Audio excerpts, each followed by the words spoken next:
The interview with BJNN is brought to you by Biz Events, connecting the Central New York business community through events. I'm Marny, Nesher, president of the Business Journal News Network, and I'd like to introduce you to Marisol Hernandez, a lifestyle coach, editor-in-chief of CNY Latino, and most importantly for this discussion today, a recruiter, trainer, and coach for Latinas that want to start or grow their business as a part of a special bilingual program created by the WISE Women's Business Center. Hi, Marisol. Hi, Marny. Thanks for joining me. You're welcome. I wanted to get to know, I think the audience really wants to get to know you a little bit better. I'm very familiar with you, but I don't know a lot about your background. If you'd share with us where you grew up and where you ended up studying. Well, I was born and raised in Puerto Rico. I grew up in a small island called Vieques, part of Puerto Rico. I'm the middle child of 7, and when it's a long story, but when my mother, the General Electric company was closing sites, they offered her a job in New Jersey, and then we ended up moving to New Jersey from there. That's how I ended up in the United States. I then went on to live in the Bronx for a few years. I did my undergraduate studies there. And how did you get to Central New York?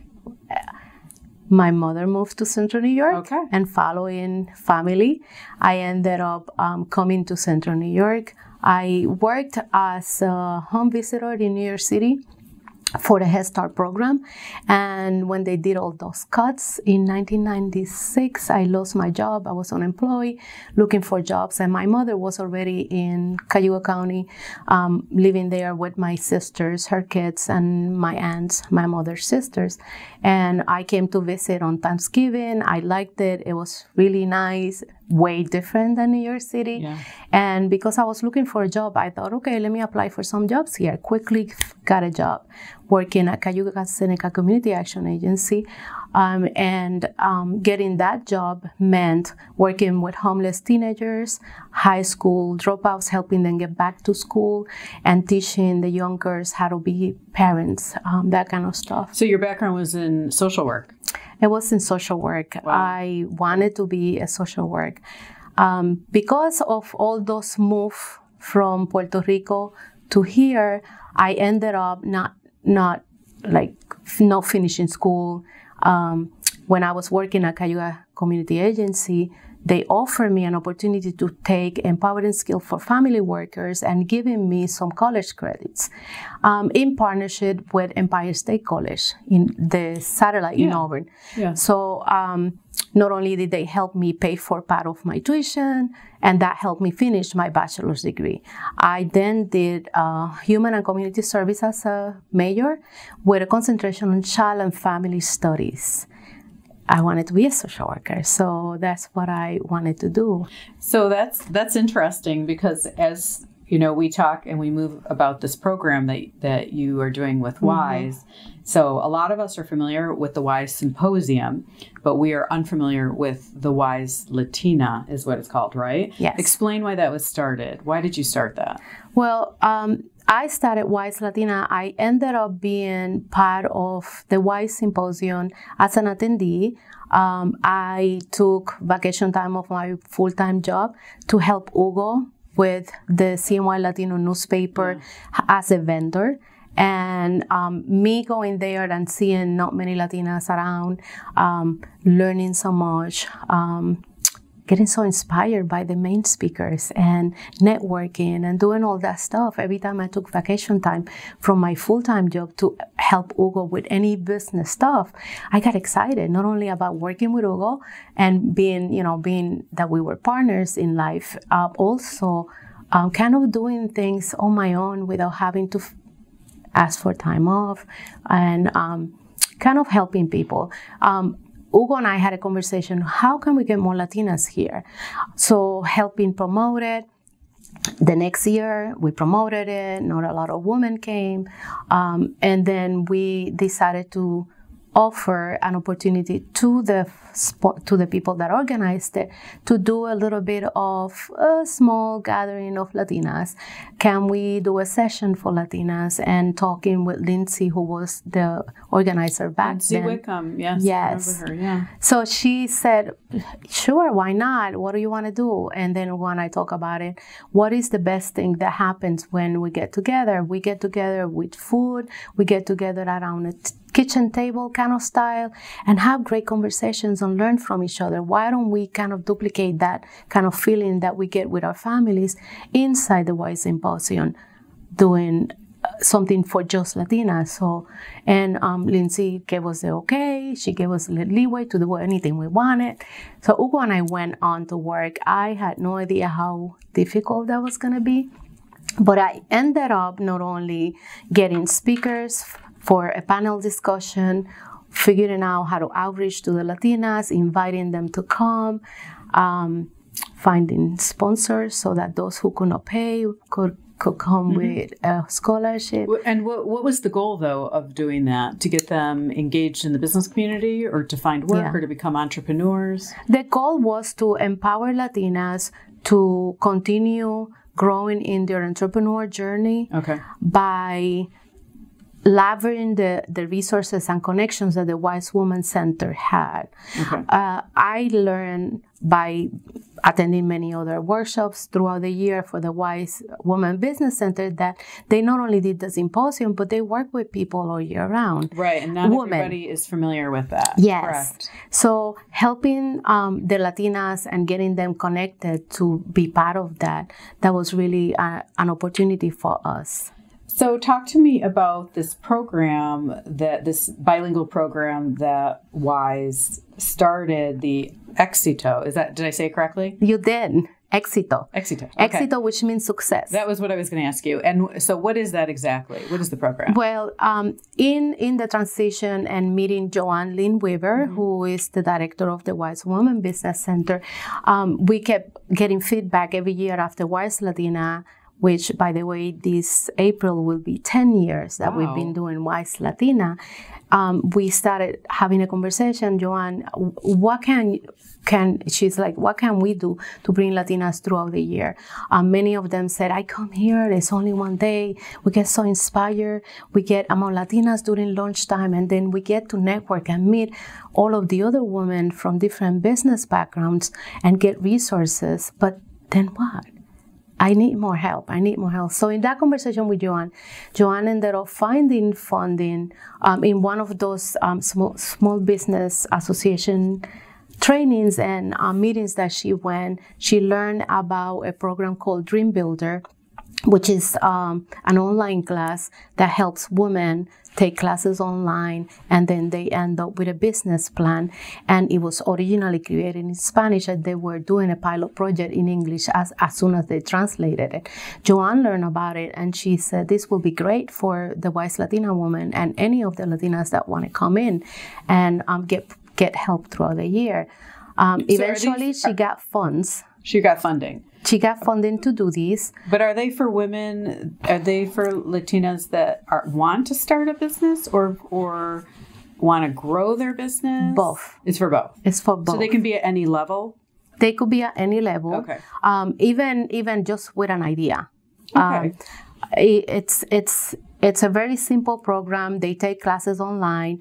We modify it to do, again, that kind of kitchen table discussions, classroom style settings where we meet with them, everybody together once a week or every other week, and then do complementary sessions that help expand on what they're learning online.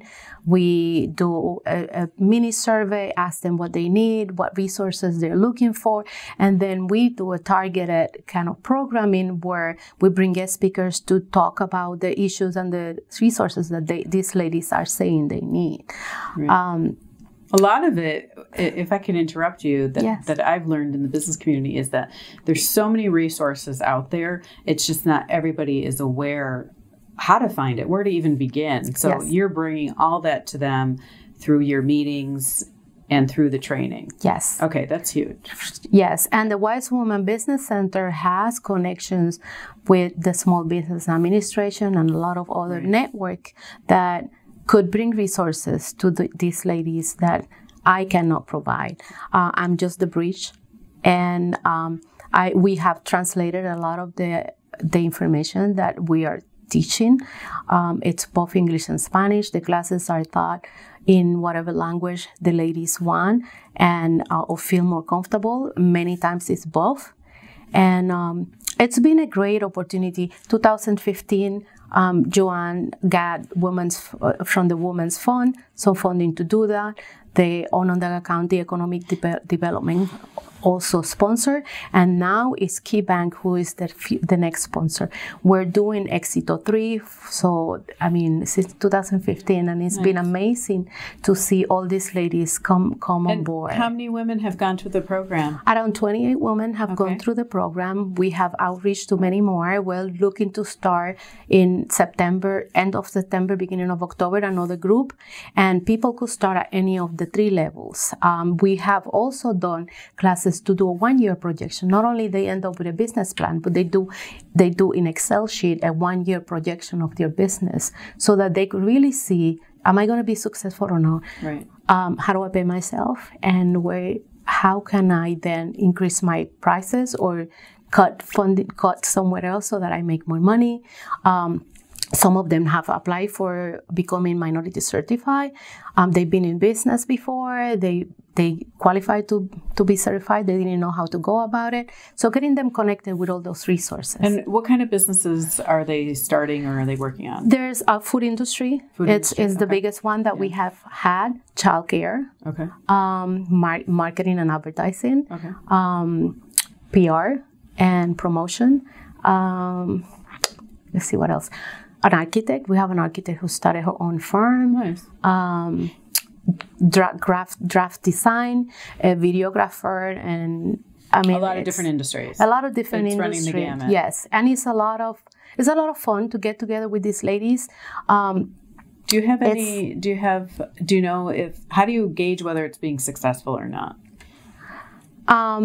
We have each funder requires for us to do certain reports. Okay. So we do an intensive exit interview with each of the participants, and then we do a survey when they come back to do another one to see where they're at. I keep in contact with them throughout the year. We're looking for funding to continue connecting them with other resources so that they continue growing. And the report that we have to do, we have to show where they get funding. We have people who have applied for loans and where they get the funding, and all of that, it's being tallied in a survey that we send to them, or I do a one-on-one with each one of them. So you're making a lot of progress. So if I have to ask you about the Hispanic community, what can you share with us in terms of what do you see on the horizon? And we're talking about within Central New York. Well, within Central New York, I've seen a lot people moving here, a lot of more Latinas getting ready to start their business or grow their business. There's many restaurants that I've been opening from different countries, which is exciting because we get to taste the different food that comes from all those countries. I have seen people who are in the health and fitness area where they feel strong enough to start their business. People in the jewelry, which is what I'm wearing today, that they start kind of growing and renting spaces. I see them being successful, being more economically stable, really helping the community as well, offering help with other services in the community, supporting the not-for-profit organizations, and the young Latinos that are up and coming, mentoring them so that we could all grow and they could be successful as well. That's great. Is there something that the business community specifically can help with the other community? Something that is missing that we should be aware of? Besides funding, or I don't know. Funding is the biggest one. Okay. And we have, Joanne has been really she's been very flexible in finding fundings that we could then earmark for childcare, because that's one of the biggest issues for many of the Latinas. Right. We have also reserved some of that money for sponsorship and scholarship into other programs that will be helpful for them, but they cannot afford to do it. Okay. Paying for training for them to do certain things as well. The business community, in terms of here in Central New York, I have experienced that everybody, anywhere I go to network, people who are in business are very friendly and open. So continue to being like that. I love Syracuse, and I have learned a lot from many other business owners. I think, sharing their expertise. Yeah. Okay. So mentoring and mentoring with some of these young Latinas when we go to networking events, being open and friendly to them. I have some that are their English is very limited. So we go in and not only their English is limited, they're shy. They have never been in a networking event. It makes it harder. Yeah. Yes. So is it okay that if I share with the audience, if someone's interested in becoming a mentor, connect with me, and I'd be happy to share Marisol's information? Are you good? Okay, so why don't we do that? And actually, that's all we have time for today. Marisol, thank you for joining us. You're welcome. Thank you for having me. It's been great. And please stay up to date with what's happening with our interviews at CNYBJ.com. Thank you.